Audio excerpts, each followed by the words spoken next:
दोस्तों, आज जो कहानी मैं आप लोगों के साथ शेयर करने वाला हूँ, वो कहानी इस देश के सबसे बिजी रेलवे स्टेशन से जुड़ी है, जो है अंधेरी रेलवे स्टेशन। अंधेरी रेलवे स्टेशन एक ऐसा रेलवे स्टेशन है जहाँ हर दिन लाखों यात्री आते हैं और अपना सफ़र तय करने के लिए ट्रेन पकड़ते हैं। इतना बिजी और भीड़ भाड़ वाला रेलवे स्टेशन होने के बावजूद भी अंधेरी रेलवे स्टेशन बहुत हॉन्टेड रेलवे स्टेशन है, क्योंकि हर साल बहुत सारे लोग इसी रेलवे स्टेशन पे अपनी जान गंवा देते हैं। ये कहानी है पिछले साल की, यानी 2024 की। मुंबई के अंधेरी नाम के इलाके में करण नाम का एक लड़का एक सेल्स कंपनी में जॉब करता था। जैसा कि आप सब जानते ही हो कि एक सेल्समैन की जॉब सिंपली यही होती है कि उन्हें अलग अलग कंपनीज में जाना होता है और अपना प्रोडक्ट पिच करके अच्छे ऑर्डर्स लाने होते हैं। तो ऐसे ही करण का भी यही काम था कि उसको भी अलग अलग कंपनीज में जाके वहाँ अपना प्रोडक्ट पिच करके न्यू ऑर्डर्स लाने होते थे।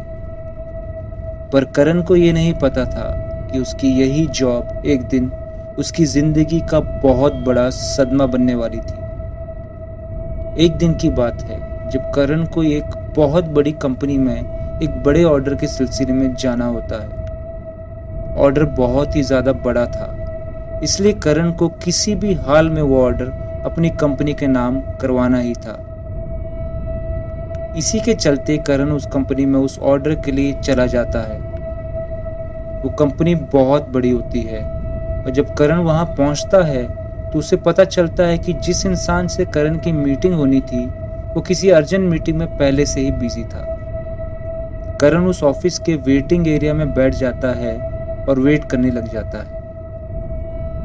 वेट करते हुए करण बहुत ही ज़्यादा बोर होने लगा था, इसलिए वो अपना मोबाइल यूज़ करने लग जाता है। मोबाइल चलाते हुए करण को पता ही नहीं चलता कि कब 2 घंटे बीत गए और अब उसके मोबाइल की बैटरी भी खत्म हो जाती है।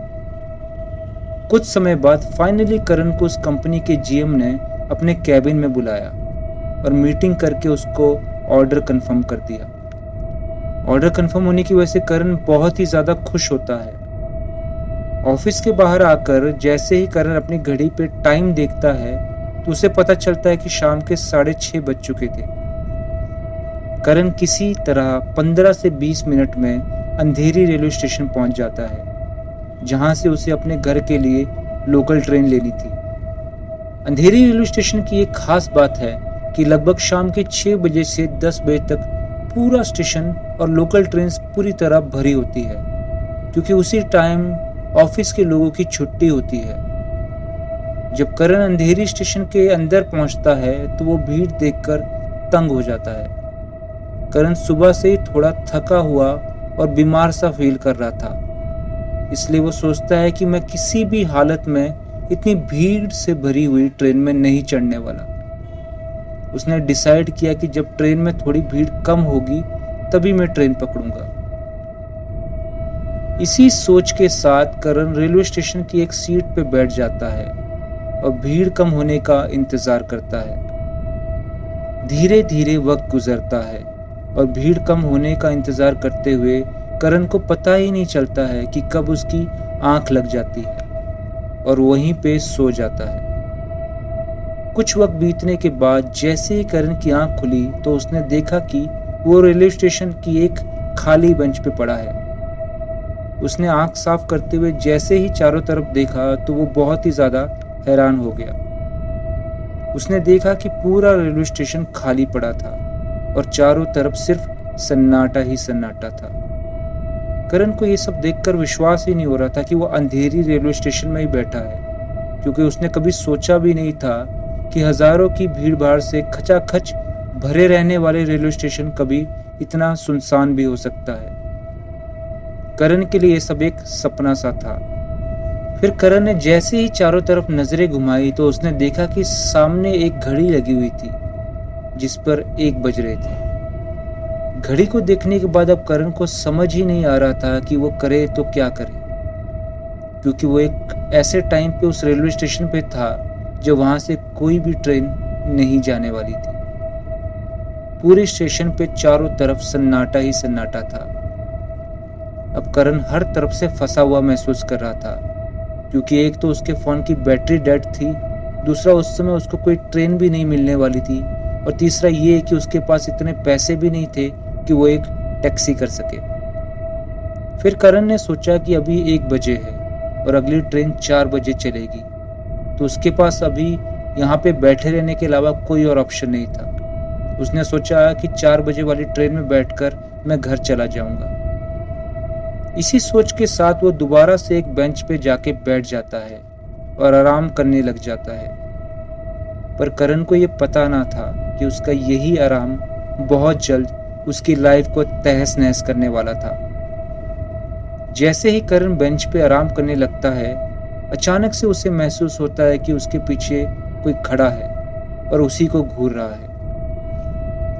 करण पीछे मुड़ के देखता है, पर उसे पीछे सिर्फ एक खाली स्टॉल दिखता है।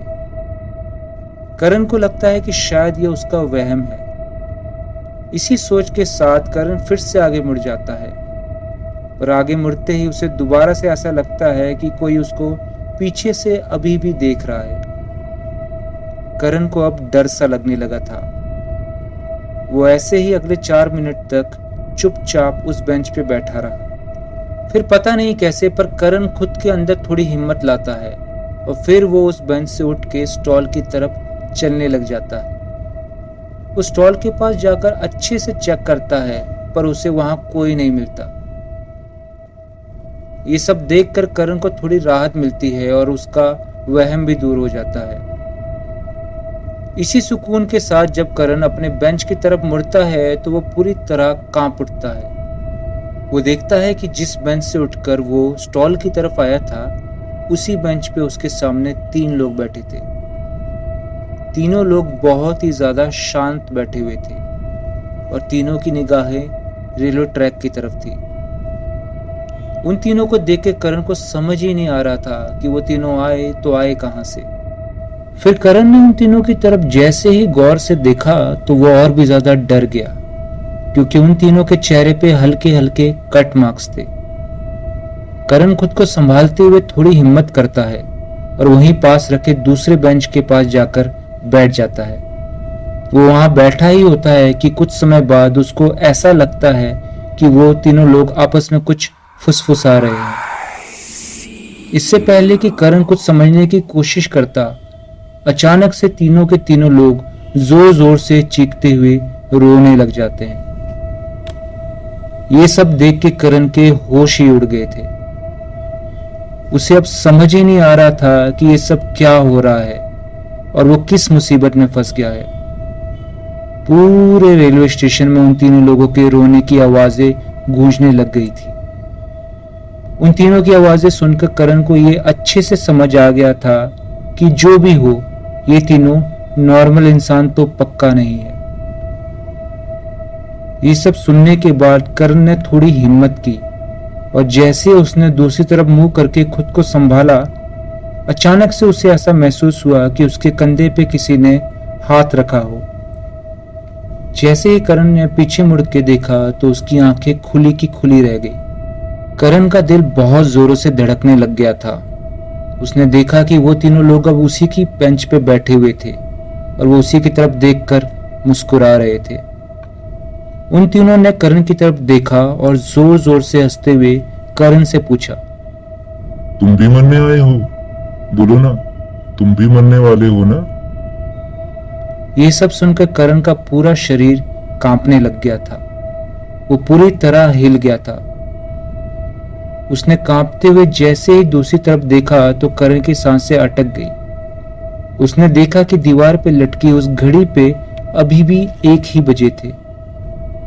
उसे समझ ही नहीं आ रहा था कि इतना वक्त गुजर गया है, फिर भी उस घड़ी में अभी तक 1 ही कैसे बज रहे हैं। अब करण को समझ नहीं आ रहा था कि वो करे तो क्या करे। वो उस बेंच से उठता है और जोर जोर से भागने लग जाता है। वो भागते हुए स्टेशन के टिकट काउंटर के पास जैसे ही पहुंचता है तो उसे पीछे से आवाज आती है, रुक जा ना, बता तो सही, तू भी मरने वाला है ना? बस इतना ही नहीं, पीछे से उसे दोबारा आवाज आती है और उसके पीछे खड़े वो तीनों लोग उससे कहते हैं, तू डर क्यों रहा है? हम सिर्फ मुर्दे ही हैं। हम तुझे कुछ करेंगे थोड़ी ना। बस तू ये बता, तू भी मरने वाला है ना? पीछे से ये सब आवाजें सुनने के बाद करण इतना ज्यादा डर गया था कि वो वहीं पे डर के कारण बेहोश हो जाता है। कुछ समय गुजरता है और जब करण की आंखें खुलती है तो उसे अपने पास एक सफाई वाला खड़ा मिलता है जो उसे वहां से उठने के लिए कह रहा था। करण को जैसे ही थोड़ा होश आता है तो वो वहां से झट से उठ के भागने लगता है और एक लोकल ट्रेन पे चढ़ जाता है। लोकल ट्रेन में चढ़ने के बाद वो एक सीट पे बैठ जाता है। सुबह के 4:30 बजे थे और इस समय वो ट्रेन लगभग खाली ही थी। ट्रेन चल पड़ती है और ट्रेन के चलने के साथ वो ट्रेन उस स्टेशन से आगे बढ़ने लगती है। जब वो ट्रेन उस स्टेशन से आगे बढ़ ही रही थी तो करण उस ट्रेन की खिड़की के बाहर देखने लग जाता है। जैसे उसकी नजर उस बेंच पे पड़ती है तो वो देखता है कि वो तीनों लोग उसी बेंच पे बैठे हुए थे। वो तीनों लोग करण की तरफ ही देख रहे थे और जोर जोर से हंस के फिर से वही कह रहे थे, बताओ ना, तुम भी मरने वाले हो ना? करण इतना ज्यादा खौफ से भर जाता है कि वो उस खिड़की को उसी वक्त बंद कर देता है और ट्रेन में चुपचाप बैठ जाता है। दोस्तों, उस दिन के बाद करण इतना डर गया था कि वो डर उसके लिए एक सदमा सा बन गया था। उस दिन के बाद से अगले 1 हफ्ते तक करण खुद को उस कमरे में बंद रखता है और किसी भी कॉल्स तक को नहीं उठाता है। करण की लाइफ कुछ समय बाद आगे तो बढ़ती है पर आज भी करण उस खौफनाक मंजर को भुला नहीं पाया है। तो उम्मीद करता हूं दोस्तों कि आज की ये कहानी आप सभी को बहुत अच्छी लगी होगी। आपको अगर हमारी स्टोरीज अच्छी लग रही है तो इस चैनल को सब्सक्राइब करके बेल आइकन जरूर दबाएं ताकि आगे आने वाली कहानियां भी आप सुन पाए। अगर आपके पास ऐसी ही कोई कहानी है और आप चाहते हैं कि हम आपकी कहानी को अपने इस चैनल पे लाए तो डिस्क्रिप्शन में दी हुई मेल आईडी पे अपनी कहानी जरूर भेजें। तब तक के लिए मिलते हैं किसी और रात एक नई कहानी के साथ।